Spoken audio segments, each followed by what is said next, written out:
setting plays an important role in the mental condition or the wish to learn, the desire to sit in a place and listen to what the teacher has to say.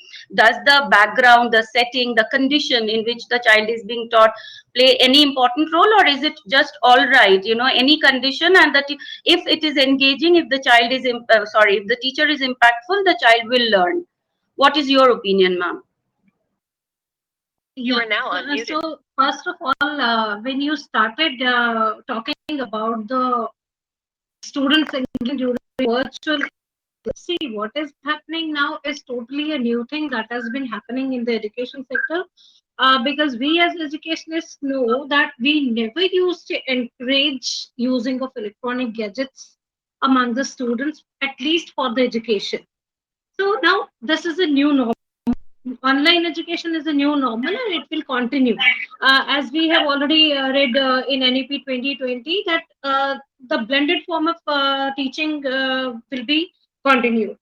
So, especially during these uh, online classes, what is happening is it's not that it's happening during the online classes only, because you when you said that when we used to go on a round physically when the schools were working, we used to see and we used to mark many of the classrooms with noise and all the disturbances, teacher shouting at the students to pay attention. So this is normal. So students creating disturbances during online or in a physical class is very normal. Now it depends on the teacher, how teacher engages students.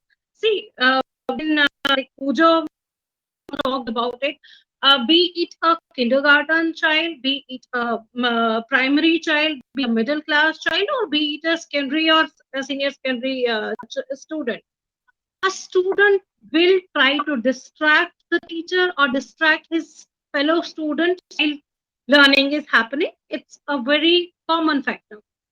So, with the things you talked about the background, these virtual classes now, what in this is one-to-one interaction.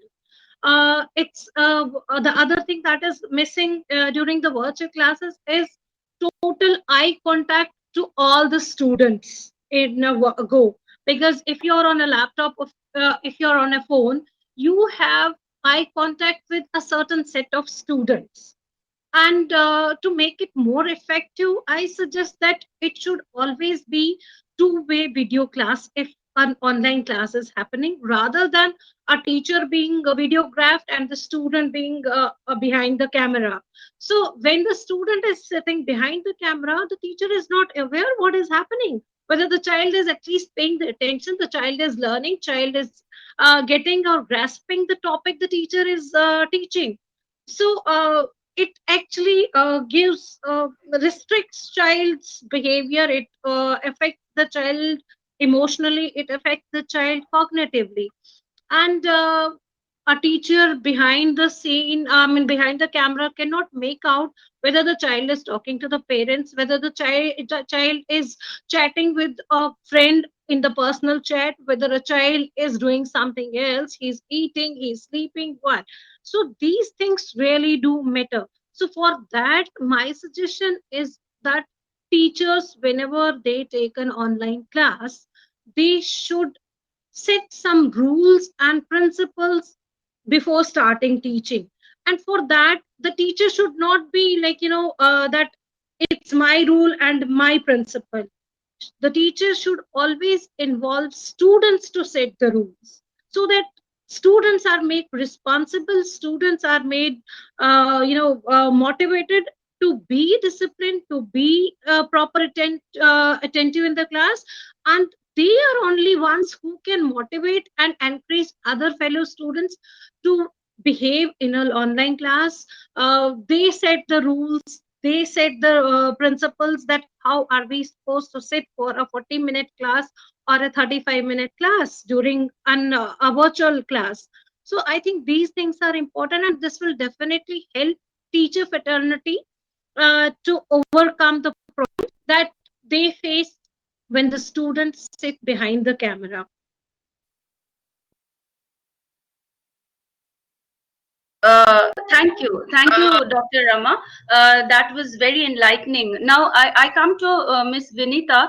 Ma'am, ma'am has talked about, Dr. Rama has talked about the democratic setup in the classroom, where the children are being made responsible for the rules that are to be followed, so that, the entire onus is not on the teacher. It's partially with the children also. What is your take on that, ma'am?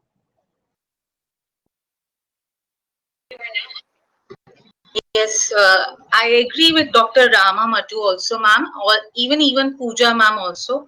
But first, we have to understand that this shift, paradigm shift in the education system, is not only for we have to not to focus on student itself. This new education system is reflecting on new students, new teachers, new school system, plus new parents. As we always focus on, our focus is more on student centered. We only focus that we have to our expectation is more higher on educate students only. But we have to understand, as Dr. Rama ma'am said, that the teacher doesn't has to make the rules for students. Even the students can understand. They can also tell us the views. Even the smaller kids also tell us. I have a personal experience with my niece. When I saw them, they were in class, and when they even express their views in a small words, that yes, we, apart from English or literacy or maths subject, they want to have even the dance class, or they want to have some um, break in their particular classes of main subjects. So that is there, that we accept the views to learn. The doesn't want to go as per the curriculum. They can teacher and go for some kind of activities like ice breaking activities, and the teacher himself or herself has to do the activities. They can't only give instruction that you have to do. The mother and the father has to make the videos and all that thing. No, the teacher has to have a, it's, we are not focusing on the 360-degree of holistic development of the child. Here we are working on the 360 degree of each and every one, all the pillars, whether it's teacher, whether it's the school system. The school system includes everyone, the coordinator, the headmistress, the principal, plus the infrastructure, plus the parents role also comes into the picture. The parents have to understand that yes, for particular activity, this kind of activity, they also have to be involved as a student, because the students of whichever age it is, for them it's a new thing. And we as an adult, we are mature enough, so we have to take the things from both the sides. So I agree with her, Dr. Rama ma'am. Right.